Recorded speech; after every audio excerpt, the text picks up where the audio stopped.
चलिए आज बनाते हैं आलू चोखा, स्मोकी फ्लेवर्ड आलू की सब्ज़ी। सिंपल सी आलू की सब्ज़ी को मैंने दिया है स्मोकी फ्लेवर, जिसकी वजह से इसका जो टेस्ट है एकदम अलग ही लेवल पे चला गया है। ये मेरी श्योरिटी है कि आप इसे बार बार बना के खाने वाली हैं।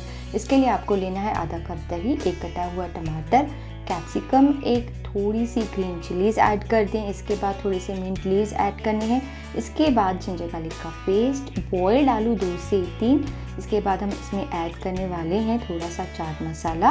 अब इसमें काली मिर्च का पाउडर ऐड करना है। इसके बाद हम इसमें 2 स्पेशल मसाले ऐड करेंगे, पाव भाजी मसाला और तंदूरी मसाला, जिसकी वजह से इस सब्ज़ी में बहुत ज़्यादा अच्छा टेस्ट आता है। इसके बाद थोड़ा सा सॉल्ट डाल दें।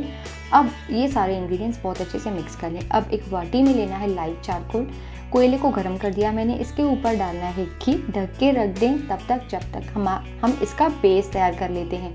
अब तैयार करते हैं बेस। तेल में डालने हैं 8 से 10 लहसुन की कलियाँ।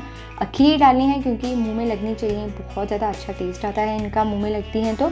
अब इसमें थोड़ा सा प्याज डालेंगे और 2 से 3 रेड चिलीज डालेंगे। प्याज को अच्छे से सौते कर लेना है तब तक जब तक ये ट्रांसपेरेंट हो जाए। इसके बाद हम इसमें ऐड करने वाले हैं मक्खन 50 ग्राम्स और गैस को लो कर देंगे। थोड़ी सी रेड चिलीज और हल्दी डाल के तब तक सौते करेंगे जब तक जो हमारा मक्खन है अच्छे से मेल्ट हो जाता है। बहुत सिंपल सी रेसिपी है।